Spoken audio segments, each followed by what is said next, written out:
Good morning, evening, and afternoon, everyone. Even though we can't create new successful demo videos because there are no more new cards, we can still explore novel deck ideas, or at least revisit old deck ideas, by trying to best the competition, by trying to counter the meta.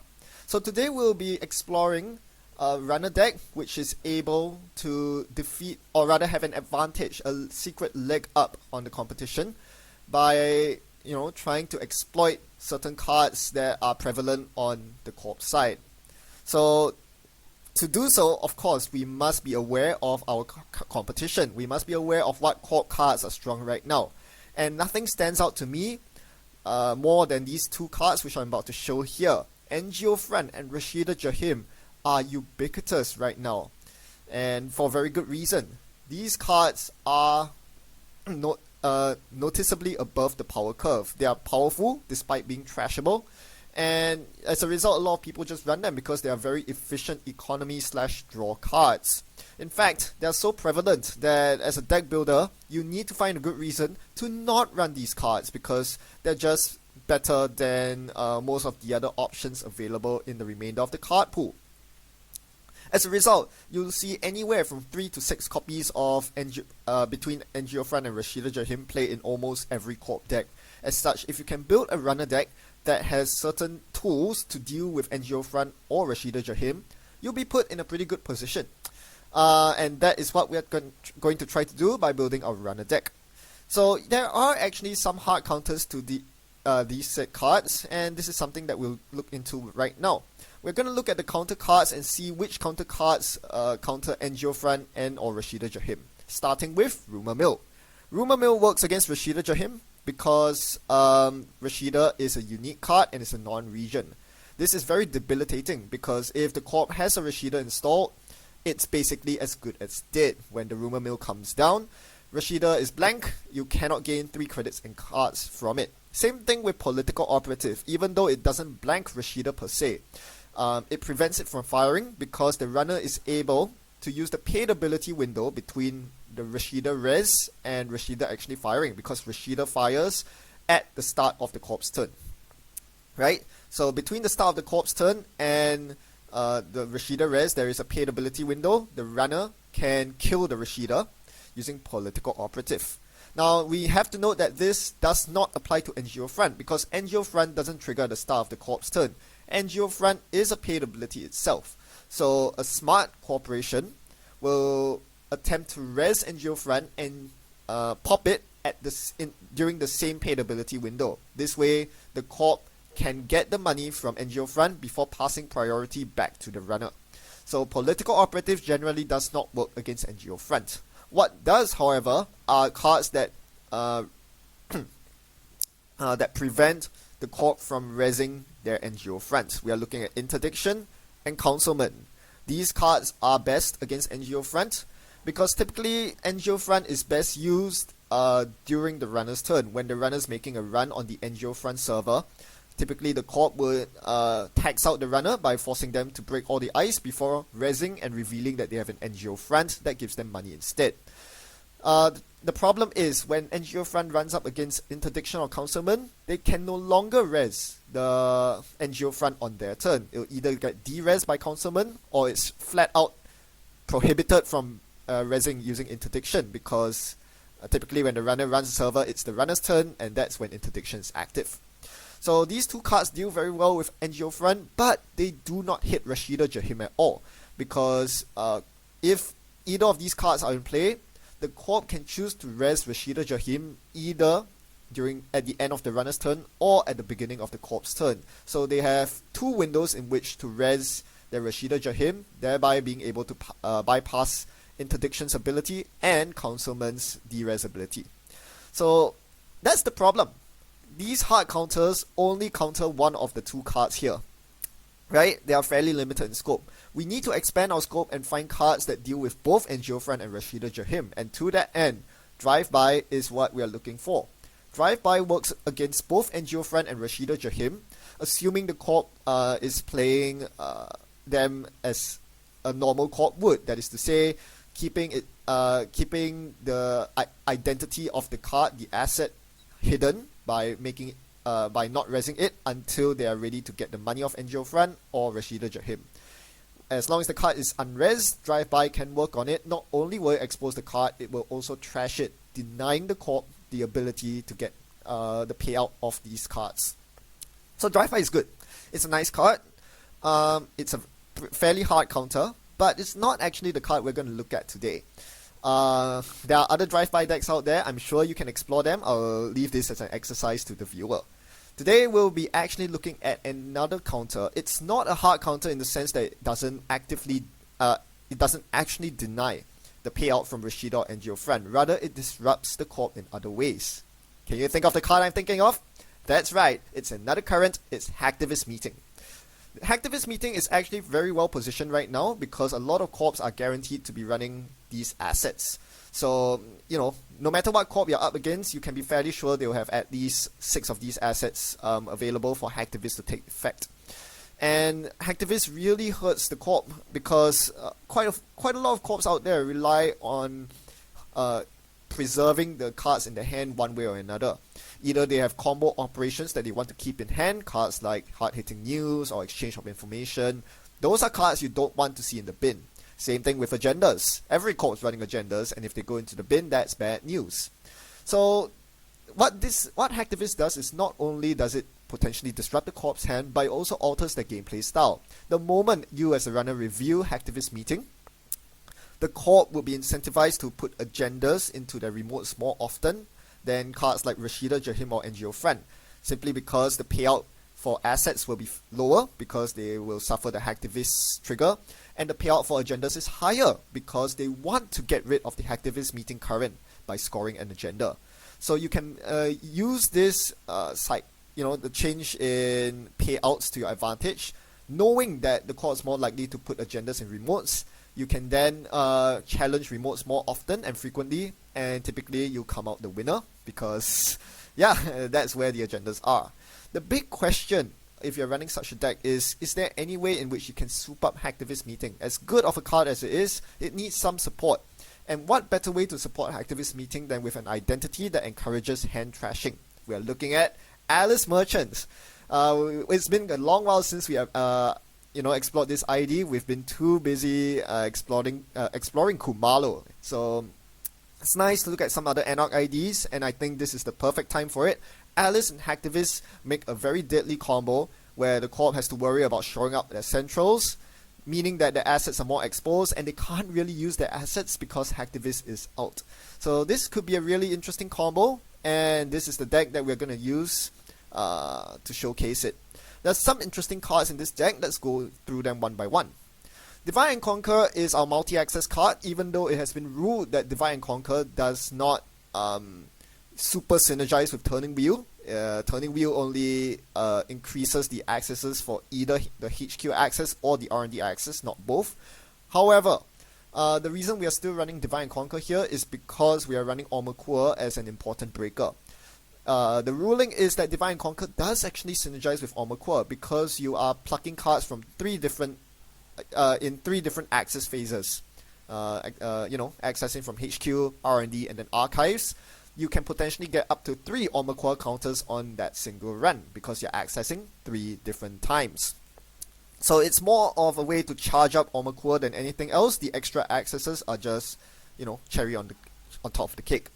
You'll also notice that we are running a ridiculous number of currents. In addition to Hacktivist, we are also running Employee Strike. That's because Employee Strike is another really good generic current that deals with the meta very well nowadays. While you cannot have both Hacktivist and Employee Strike up at the same time, having 5 currents in your 50 card deck means that you are more than likely to see at least one of these currents over the course in the early game, and that's quite important if you're trying to fight against, say, corp running scarcity of resources, or if you're up against corps like Mti Wekundu or CTM where both of these currents do work, then you can be sure you will win the current war. So it's really nice to have lots of currents in your deck, even though this means using influence and our restricted slot for it.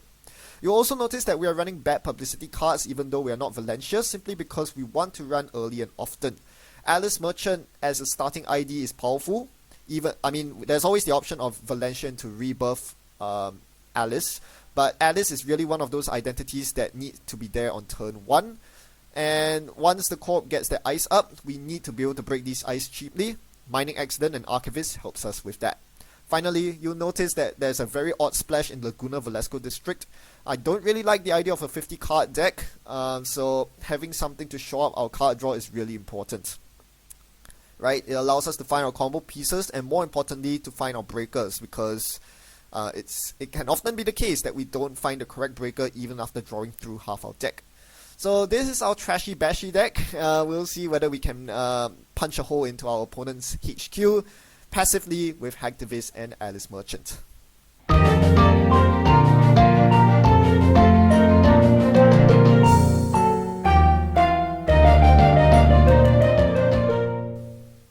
Alright, today we are up against Mtiwe Kundu, and this opening hand seems really tempting to keep because it has two of our power cards in terms of economy in Patchwork and draw in Laguna Velasco. Right? These are long-term economy and draw cards that you want to have on your board ASAP. So I was so tempted to keep it, especially with the career fair to reduce Laguna's install cost. The problem is the other two cards in my hand are utter garbage. So if I were to keep this hand, my opening play would probably be turn 1, click for a bunch of credits, install Patchwork, then click to career fair, the Laguna Velasco, and offset its cost with Patchwork, and then start drawing with Laguna. But doing so means that it would put me on basically no credits. For the first 2 turns, I won't be able to run. Instead, all I'll be doing is setting up. And I feel like that's not a really good start. Had one of the 2 cards, Black Orchestra and Divine and Conquer, been something like a sure gamble or Dirty Laundry, I would have definitely kept the hand instead. As it stands, Black Orchestra and Divine and Conquer are kind of dead weight in my hand. The most they can be are Patchwork fodder. So yeah, given that there's such a high install overhead of Laguna and Patchwork, given that I am not guaranteed to draw into more economy cards with Laguna after installing both Patchwork and Laguna, I just can't really take the risk of keeping this opening hand, because if I draw into other big cards like Liberated Account or more breakers, this hand just becomes utter garbage. So we mulligan, and hopefully we can deal with whatever hand we mulligan into. This is one of the downsides of playing with a 50 card deck. You just don't have very consistent openings. Thankfully, my mulligan was pretty sweet. We have an Employee Strike right off the bat so that we can exert pressure from turn 1 by running my opponent's servers. And we also have Money and Draw, Burst Money and Draw, so that's really nice. Our opponent graciously gives us 2 open remotes, so we are immediately going to go to town with Employee Strike. First, we'll Dirty Laundry Archives to get an Alice Merchant trigger.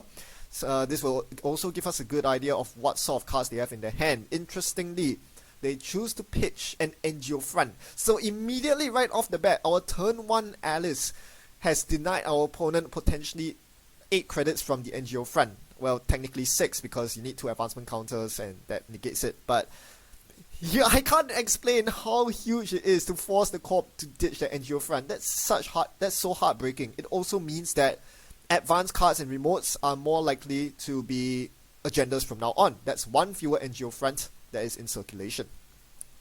We continue keeping the remotes honest. We see a G's Motor Baroids, which we are not going to trash just yet, and we see a Rashida Jahim that immediately goes in the bin. No Rashida for you, my friend. Right, so our opponent now has to install Ice the hard way, but they do actually have 3 Ice in the hand that they install, and they get trigger G's Motor Baroids as well. Now the G's is something I want to trash ASAP. That is not a card I want to give to my opponent in the long term, because not only does it give them good efficiency in terms of gaining them a free click every turn. Most likely, most of their turns will be take 3 credits and do something. So that's very good tempo for my opponent. But more importantly, they can start bluffing their 4 advancement agendas as unadvanced agendas, right?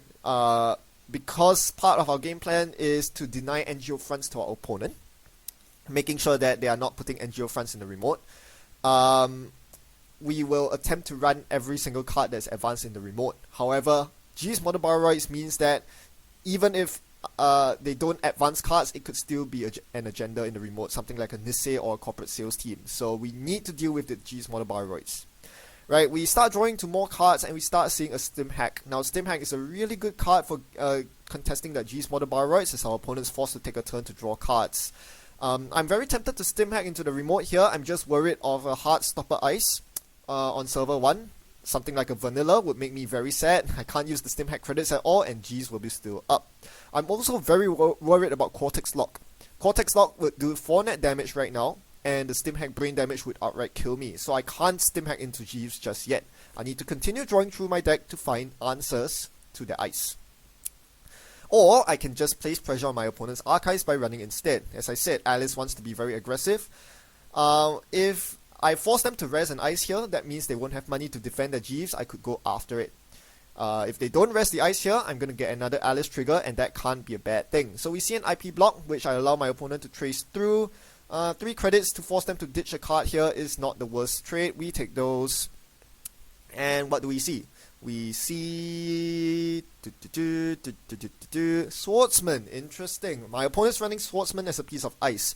There's a lot of AI hate from that one run that we saw. IP block hates on AI ice by forcing tags, and Swordsman cannot be breaked by AI breakers at all. So now that we force our opponent to spend money to rest the IP block, this takes away a lot of possible end run ice that could be on the remote. No Kakugo, no envelope. So we are going to stim hack here and hope that it's something we can break. We can break Thimble Rig because we have Black Orchestra in the bin, I think. But we cannot break Vanilla. But I don't think Jinteki is running Vanilla nowadays, and it proves to be right. We get to trash G's Model Bioroids. Yeah, that was risky. That was very risky. If that had been a Cortex Lock, we would have lost our entire hand, but we've got to take those risks sometimes. Given our opponent is really poor, it is of paramount importance that we remove G's from play, making sure they don't get that sweet 4-click turn. Unfortunately, our opponent's running Archive Memories to get up to the 6 HP cards needed for the G's Alliance, so this means that we'll have to deal with that G's Model Bioroids once again. Here's the fun thing though. We do have another current in our hand in Hacktivist Meeting, so I can potentially override my Employee Strike with a Hacktivist Meeting to force them, to pay the extra price to res the Jeeves. So that is something, that's a play that I have in the back of my mind, and that's exactly what I do here. Again, because I have so many currents in my deck, I'm willing to override my own current to suit the current game's needs. No pun intended there. Now that I'm more or less done with my aggressive early phase, right? My opponent managed to get lots of ice on each of their one piece of ice on each of their centrals, and they have shown that all their ice are relatively cheap. IP Block, Swordsman, these are ice that they can afford to res, and more importantly, they have already res ice on the 2 most important servers, HQ and Archives. These are the servers I attempt to pressure the most in the early game, and now I can't really pressure them anymore because I don't have a good solution to IP Block, and I'm not willing to run through it multiple times. So given that, I think Employee Strike has done its work. It has prevented my opponent from getting lots of MT triggers, so it's no longer really needed. I have another one in my deck if I need it later on. What I do need now, however, is to stop my opponent from getting lots of money from their assets, and to do so, Hacktivist Meeting needs to hit the table. So that justifies why I play a Hacktivist there. It makes it really difficult for them to justify resing the Jeeves here. That will cost them a card from the hand if they want their sweet efficiency. So yeah, as I said, Hacktivist just changes the payout. Normally Jeeves costs 2 to res, now it costs 2 credits and a card to res. So it just makes it that much worse, and this is the sweet thing about having Hacktivist in your deck. Right, so my opponent still goes for the Jeeves, but they had to pay the price for it. I start drawing for my breakers, and I do find the Omakua, which is a blessing and a curse. Omakua is a very important breaker for breaking high strength ice. You don't want to be using Black Orchestra repeatedly. But is Omakua really the breaker I want against IP blocks on HQ and Archives? I didn't think so. So yeah, that's a bit of a problem. I'll have to figure that out as we move along through the game. Now finally, we draw ourselves into some good moolah. We have Sure Gamble, we have a daily cast ticking, and we also have another Employee Strike in our hand. So this is wonderful. We are seeing all our currents early on. We're going to get some patchwork value by installing Turning Wheel, ditching Divide and Conquer for that. I really want to showcase and use Divide and Conquer here, don't get me wrong, but yeah, the other 4 cards in my hand are way too important. I like the currents too much to give them up. The stimhack, as you see, is always very important for contesting Jeeves, and Armor Core, obviously the breaker we probably want to use. So yeah, I had no choice but to ditch the Divide and Conquer. Sorry about that, can't showcase that here. Now our opponent begins assembling another remote, and this is a very fishy sign. This tells me that could be a Nisei or a corporate sales team. I really should contest it. But without MK Ultra or Paperclip in the bin, it seems a bit difficult to get myself into the remote. So I could definitely drop Armor Core and stimhack the remote here, but I think I have other plans for today. Instead, I'm going to draw and then run R&D here. I want to see all the central eyes, and it turns out that they're really doubling in on all those cheap eyes. They're using pop-up window. And I see a Tapestry on R&D. Very curious card. It is a HB card. It does contribute to the Jeeves Alliance, so I guess. Yeah, so now I'm deciding whether to run the remote. I decide not to. Instead, I draw into an MK Ultra. Too bad the MK Ultra came too late, as my opponent scores here. Then Nisei Mark 2. So that was very unfortunate. If I had the MK Ultra in the bin, I probably would have gone for the remote. As it stood here, I couldn't go for the remote simply because I would need to stimhack, right? I would definitely want to stimhack the remote in case they have a black, what do you call that? DNA tracker on the remote. So that I can use Black Orchestra to break it. The problem is, I cannot stimhack the remote when they can threaten Cortex Lock on me. Cortex Lock just ends my game. I'll take 4 net damage still because I have Patchwork Memory, and then the stimhack brain damage would utterly kill me.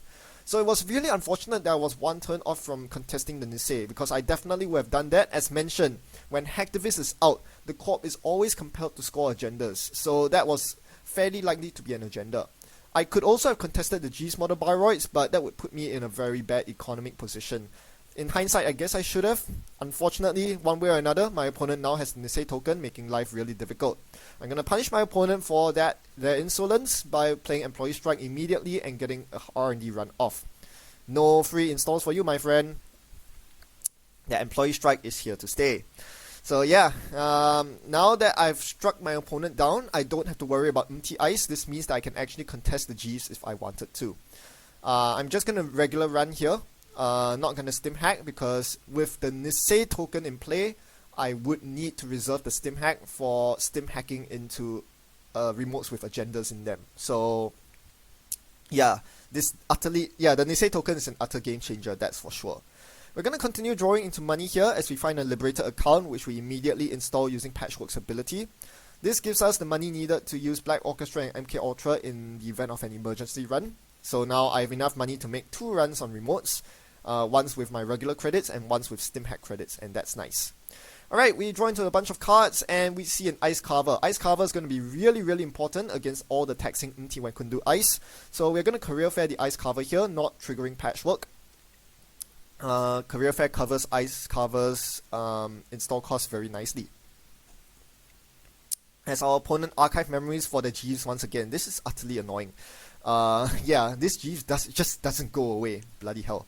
Thankfully, they actually put the Jeeves in the more fortified remote. So usually you would put Jeeves in the less fortified remote, reserving your more fortified remote for agendas, but my opponent's doing it the other way around. We take those. Instead, we're just going to pressure centrals again, as my opponent reses the Tapestry I saw of R&D. This is why I regret my life choices, because I realized Tapestry is really good here for denying agendas off the top of R&D. What Tapestry does is it allows the Corp to put a card from the hand back on top of R&D. So when I'm making single axis runs, I won't get agendas off R&D. All I'm getting is an Armor Core counter and a Turning Wheel counter.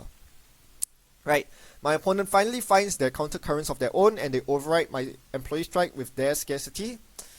This is a bit unfortunate, because at this point of the game, Hacktivist has kind of it's not that useful anymore. Hacktivist is really powerful in the early game because in tandem with Alice's ability, you can plink a lot of cards from their hand. But now that they are completely set up, all their servers are single or double iced, Hacktivist just doesn't do that much work anymore. Also, they have fewer assets to res. They have res that Jeeves like umpteen thousand times, so there are less targets available for Hacktivist. Right, but we are still going to play the Hacktivist at some point, just as a way to clear currents, clear the scarcity, because that will impede our installing of resources. We're going to scout out my opponent's remote here. we're going to run the Jeeves. Again, they are very poor. They only have 2 credits. So this is a very free and easy run for me. I can easily trash the Jeeves here without being worried about too many ice that they can throw my way. Besides, with a loaded Armor Core here, there's really not much they can do to tax me out with 2 credits. You note that Armor Core is 3 strength, but with Ice Cover, this means that I can break ice like Cortex Lock for 1 credit instead of a lot of credits with MK Ultra. Right, we reach the Jeeves Model Bioroids, we get it out of the table once again. So far I spent 15 credits trashing Jeeves, that doesn't feel good, but that's how it is. Right, we're gonna get more money here, Sure Gamble, and Liberator account. As our opponent takes credits, you'll notice that we are not running HQ and Archives as often as we should, and that's simply because IP block is really taxing. I finally found the tempo to get into HQ. With a Dirty Laundry, I'm able to recover the credits lost from clearing tags from IP block. And we see a Swordsman here, so that forces the MK Ultra out, but it's still fairly cheap to break. And we're going to get through the IP blocks as well. We are going to see 2 cards here. Given that our opponent hasn't been scoring agendas as of late, given that they're halfway through the deck, 25 cards out of a 49 card deck, that's pretty much half of the deck. You expect them to have drawn 10 of their 20 agenda points by now, but only 5 are accounted for in score area. So obviously, statistically speaking, they should have 5 agenda points in their hand. This is a really good time to see 2 cards with Turning Wheel. Let's go. Right, Turning Wheel. They do have the option to use the Nisei token here if their agenda flooded. This is important to note. You'll also note that we are making this run with only 3 cards in hand. We are not respecting Obo Carter Protocol here because their deck doesn't have any. They are already running Global Food as their restricted card, so no need to worry about cards in hand. We can take as much brain damage as we want. We Dirty Laundry into HQ here and see Chiyashi and Sandstorm, the latter of which is really interesting. Sandstorm cannot be broken with regular breakers, so this tells us we actually need our Armor Core for this match, not just to break the high strength ice, but also to break Sandstorm, which we cannot otherwise break. Surprisingly, no agendas. That was quite disappointing. I was definitely expecting an agenda off that run, but we didn't get it. Instead, what we do get is 1 bad publicity from the mining accident. Our opponent's too poor to pay into it, and our opponent installs a new card in server 3. We really should be contesting that card. I think it's a mistake that I'm not contesting it right now. With only 4 credits, they can't really threaten much on server 3. My thinking here is that by playing Hacktivist Meeting, it can potentially put them off raising and a Rashida or a Jeeves if that is what's in server 3. That way I can get what basically amounts to a free HQ access, because they would have be forced to pitch a card to Archives, and I'll definitely be checking Archives sooner or later over the course of this game. So instead I took the time to set up my bad publicity in Archivist, and I immediately regret my decision because they res the Rashida through the Hacktivist. Even though they lose 1 card here, they're going to get 3 more. And they're going to get 3 credits off that as well. So that was a very big mistake. I really should have contested the remote there. With only 4 credits, they definitely couldn't have res much out of the remote. So yeah, that was a very big mistake from me. So yeah, as mentioned in the PowerPoint, Hacktivist is a soft counter to Rashida and NGO front. It's not a hard counter in the sense that it doesn't stop Rashida or NGO from firing, but it makes it more painful for them to do so. Still, it's still worth it for my opponent to fire Rashida in that situation. So yeah, big mistake. But the game carries on. Same thing, they put stuff in the remotes, but the difference is now they have 11 credits instead of 4. So there's a lot more ice that they can res now. I have to worry about DNA trackers, right? So DNA trackers is still a problem for us because we only have a 4 strength Armor Core. 1 more virus token will get us to the 5 strength we need to break DNA tracker in tandem with ice cover. Unfortunately, there are no easy servers to farm Armor Core counters off, so we'll have to find some other way to get around that. We finally draw into our Laguna Velasco district. The first copy of 3 came way too late. We are 37 cards into our deck. Finally, we find the Laguna. There's no point in using the Laguna at this point. It's gonna be fodder for patchwork. Right, so again, back to my initial theory. I explained that because Hacktivist makes it more it changes the payouts. It makes it worse to install assets with Hacktivist out. It makes it better to install agendas with Hacktivist out. You would have to think that one of the cards in the server, in either server 1 or 3, are agendas. because they'll be compelled to score agendas at this point. And why wouldn't you, with enough money to score it, to rest ice, and with a Nisei token? So I reckon that server 3 is indeed an agenda, and server 1's probably Jeeves model Bioroids, so they can easily score a Nisei or a corporate sales team from server 3 on the next turn. So judging by that, I think it's a fairly safe bet to stimhack into server 3. With all my breakers except paperclip, I think, I should be able to get through server 3 with stimhack money. And that's exactly what I do here.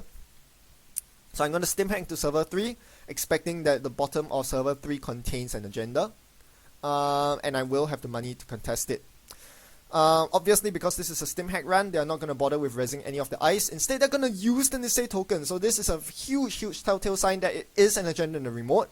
Thankfully, we have 2 stim hacks, and the second one did not get sniped by the first, because you notice I clicked 1 Drew to reduce the chance of the first stim hack hitting the second. So we are going to double up on the stim hack because we know that's an agenda. So this will basically make our opponent, there's again not much reason to res the ice. They finally do though. They res the Thimble Rig, which we easily break with Omakua. They swap the Thimble Rig in and finally show us what ice they have. It's very easy to break Anansi thanks to Ice Carver. The second time we encounter the Thimble Rig, we know that the bottom card is an agenda, right? Server 3 is an agenda. So we might as well use the stimhack credits to their fullest while we are on this run. Let's install Black Orchestra with our stimhack credits since we are encountering the Thimble Rig again.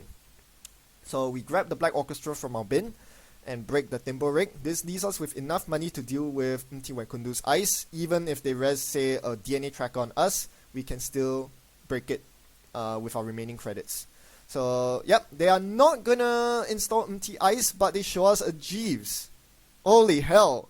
I was so sure that was an agenda. This is really annoying. Of course, we trash a Jeeves now that we're in there. We have 2 credits from stimhack anyways, but bloody hell, that's annoying.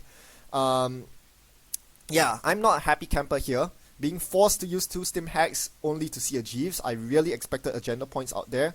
But I guess if it forced the Nisei counter, it can't be all that bad, can it? So, yep. We are both poor now, which means that mining accident could be useful. I'm going to take money so that I can activate mining accident next turn. It seems like bad publicity is going to be really important for me this game, given how taxing the ice are going to become. Right, our opponent purges virus counters, as a smart opponent would. This resets our armor core and forces us to find other ways through servers. Thankfully, a 0 strength armor core still gets through Thimble Rig, so we are going to attempt a HQ run here to get our mining accident off. Paperclips now in our bin, so we can deal with IP block. The big question I'm thinking to myself here right now is, I'm definitely going to make the HQ run no matter what. The question is, do I overwrite my armor core? Has it outlived its usefulness? Is it now a liability because of the central IP blocks? This really comes down to a question of, am I going to run centrals often enough? So yeah, I'm gonna trash the armor core here, but after thinking about it some more, I decided not to. I don't know. I really don't know. I mean, you do need the armor core for the sandstorm, right? I'm very sure that the innermost ice on the second remote server, the deep remote server, is a sandstorm. So it would do me good to have armor core available. Otherwise, the sandstorm would basically be a free Nisei token. But on the other hand, I'll be taking IP block tags every single time, and that's annoying. The biggest reason, in the end, why I chose to keep the armor core is actually not the sandstorm threat. We can run the server multiple times if need be.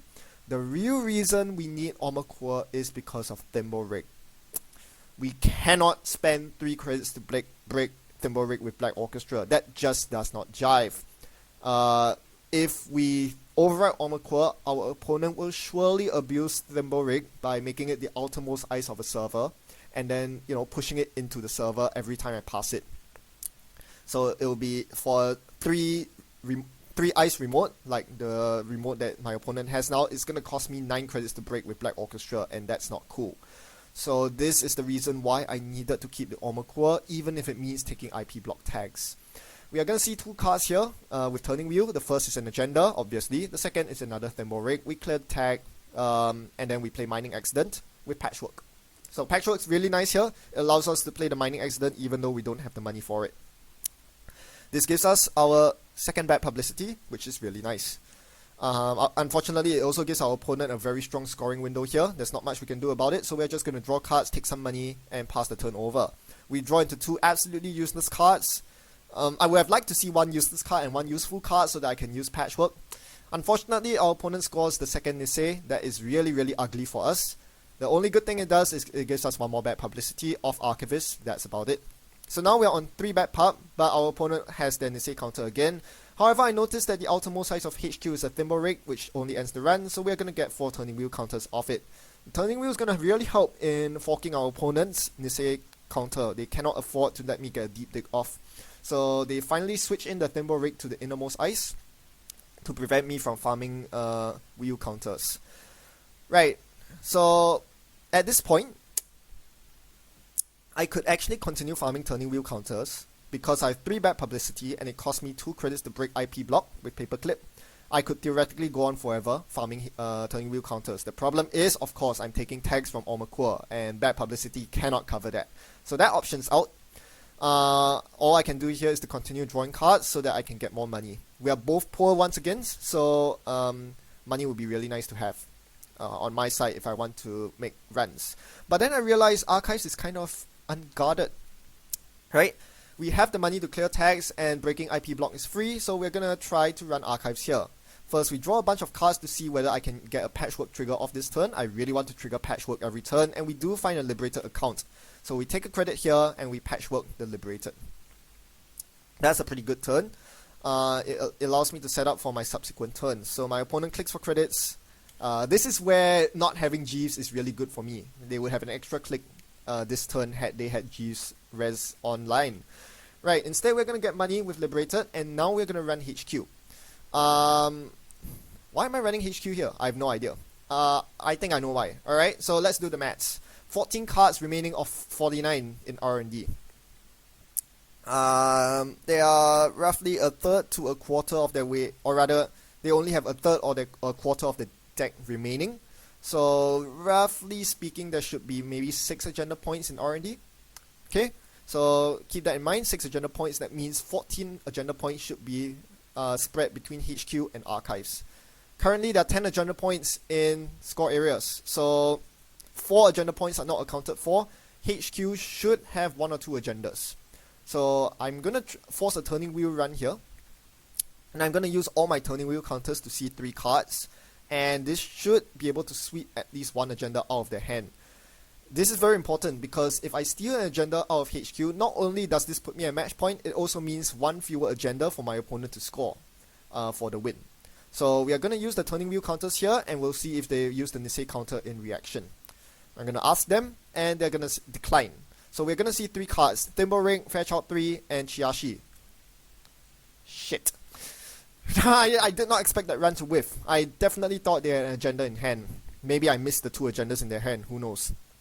That's really unlucky if that's the case. All I can do is to clear tag and watch as my opponent now starts gaining the upper hand. They are now richer than me, and they have the Nisei token advantage, and they have an IPO. This is really bad. If they had an agenda, guess what? It's probably now in server 3, and I can't really contest it. I've used up all my stim hacks, so what can I do here? I'm going to aim for a mining accident in the near future, and my opponent is going to, well, no, let's not aim for a mining accident. They have 16 credits. The mining accident is dead now. We'll have to make do with the 3 bad pub that we have right now as our opponent attempts to advance another agenda. Can't do anything about this. I mean, I can try to run it twice, but I just can't break Anansi with only 1 Omakua counter. To farm Omakua counters, I'll need to run Archives, so we're going to run Archives through the IP block, take the tag, and we see nothing. Huh. All this while I've been milling cards with Alice Merchant and Hacktivist Meeting, and you're telling me there are no agendas in Archives. That's ridiculous. Okay. Well, if the agendas are not there, I guess it's in server 1 then. I'm going to run server 1 and see a DNA tracker. Ugh. Nasty. Gonna break that. Break the whole thing.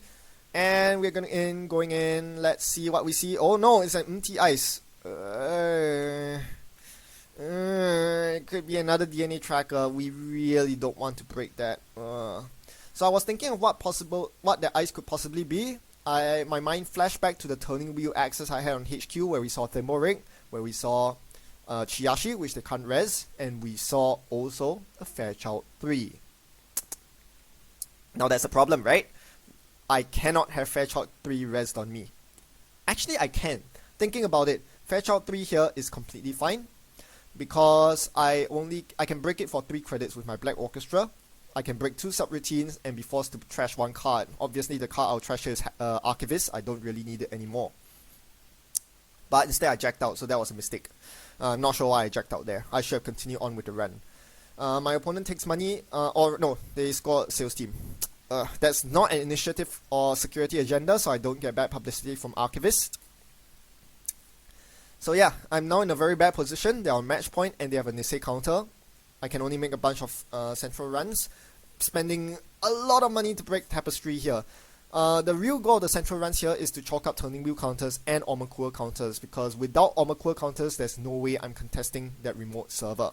I'll have to deal with the Nisei token and the Sandstorm, so I needed to run R&D there. Given that Tapestry has a subroutine that saps away a click from me, I decided to take my entire turn taking money from Liberator accounts before running R&D. This way, the first subroutine of Tapestry has no effect. I can break the rest of Tapestry with Black Orchestra and Omakua with Pop-Up Window, and I'm going to see a card off R&D. Except I'm not, because they're going to empty install a new card in R&D. I'm going to have to continue with the run. Again, as I said, Fairchild 3 here I can break with Black Orchestra, so I'll just continue on with the run, and I see Seda Adaptive Barrier. Oh, that's really nasty. I really didn't want to see that ice.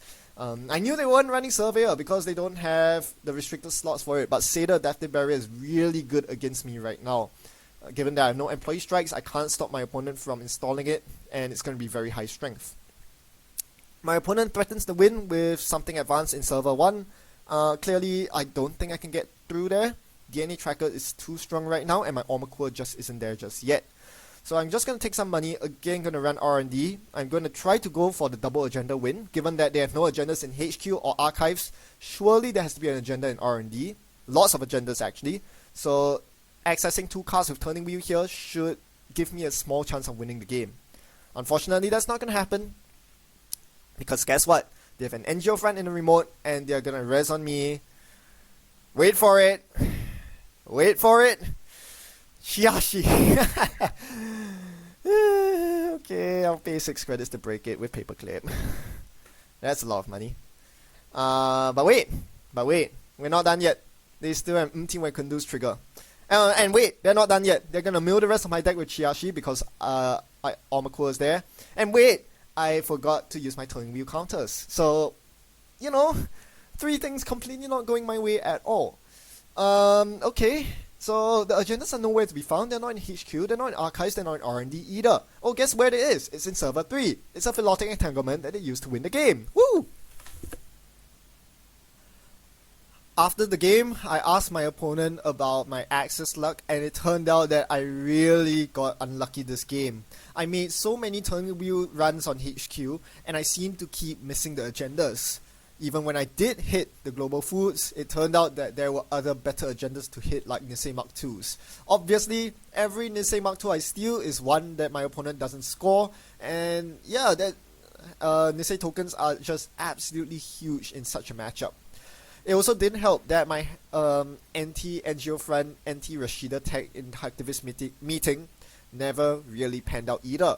Of all its triggers, it never milled a single agenda. So that was really annoying. Because otherwise, Hacktivist and Turning Wheel make a good match. You know, Hacktivist meeting forces agendas into the bin, and even if it's non-agendas that hit the bin, that means that the agenda density in HQ increases. This means that Turning Wheel HQ runs will get more agendas. That obviously didn't work out. I was too unlucky. That being said, some fault can be attributed to myself as well. As I mentioned during the game, there was a point where my opponent only had 4 credits and they installed an asset in the remote. I should have ran it because on 4 credits they can't really threaten much ice, and I really should be trashing that Rashida in the remote. The big turn where where the game swung away in favor of my opponent was when I used the double stimhack on what I thought was an agenda but ended up being a measly G's monobioroids. That was absolutely huge, and yeah, had I got an agenda there, I might have been able to, scrape through the remainder of the game and force early Nisei usage because I was on match point, but that wasn't the case. So very, very unfortunate game all in all. If you want to analyze the countering the meta, it turns out that Hacktivist wasn't all that good because it only triggered twice. So you can't really, I said I didn't get any agendas in the bin of Hacktivist, but when it only triggers twice, I don't think you can really expect too many agendas in the bin that way. It's especially bad because I had to spend 2 clicks and 2 credits playing my Hacktivist meetings, right? Those currents actually cost resources to play as well. So yeah, it's just not that good if your Hacktivist meetings are not pulling their weight. It would be better in other matchups like CTM, but in decks that only run Jeeves, Geofront, and Rashida, it turns out it doesn't do all that much. Maybe it would do more if Alice had fire more often. Right? That would put a lot more pressure on my opponent's HQ. Unfortunately, that wasn't the case either because as soon as my opponent res the IP block on Archives, that was the end of it. I was hardly getting any Alice Merchant triggers off Archives after that. So that's another problem, right? Bad publicity, even though I got 3 bad publicity this game, it wasn't enough to negate the fact that IP block had an on-encounter effect that just completely shut me down from using Alice's ability. When you're Alice, you want to have free passage through Archives for as long over the course of the game as possible, and really the most reliable way to do that is to use Cutlery. I'm thinking I should replace the bad publicity package in this deck with Knifed, Forked, and Spoon instead, which would probably do a lot more work in clearing ice on centrals. I could definitely have used a couple of knives this game to throw at the IP blocks, which would have made Omaqua that much better. Had I been able to get more runs on Archives, it would mean that I get more Alice triggers and more importantly, more Omaqua counters as well. This game, even though I was running lots of currents, they didn't do enough work, as I mentioned. It wasn't exactly impactful. The Hacktivist didn't do all that much. Maybe I can keep the Hacktivist but use another restricted card in Mad Dash. This was something that completely, passed my mind. I did not think, I forgot that Mad Dash was on the restricted list, and that could have been useful given that my opponent was running agenda suite that only had 2-point agendas, Global Food obviously only being worth 2 points for the runner. So this is something these are things I could look to include in the next iteration of my Alice deck. Right, oddly enough, if there's a successful demonstration to be had of countering the meta, that would actually be on my opponent's side, because my opponent did a very good job in countering what is a very popular breaker now in Omaqua. It's a very strong breaker now that punishes runners, that punishes corps that don't have enough ice on the centrals. Not only is my opponent able to ice up the centrals to defend against Omaqua getting counters, but more importantly, they have the correct ice to deal with Omaqua as well. IP block was incredibly annoying. Them drawing 2 copies early on in the game basically cost me the game. Right? I couldn't run Archives, I couldn't run HQ efficiently.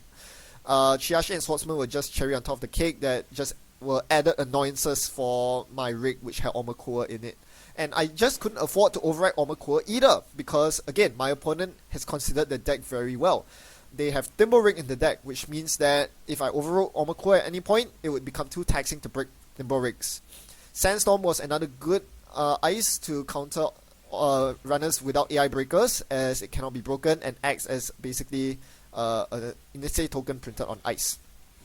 So all in all, my opponent did a very good job. If you want to see a successful way in which to counter the runner meta, this is how you do it. You punish runners that are running Omaqua with your anti-AI ice, but you also punish runners that don't have AI breakers. You just use Sandstorm.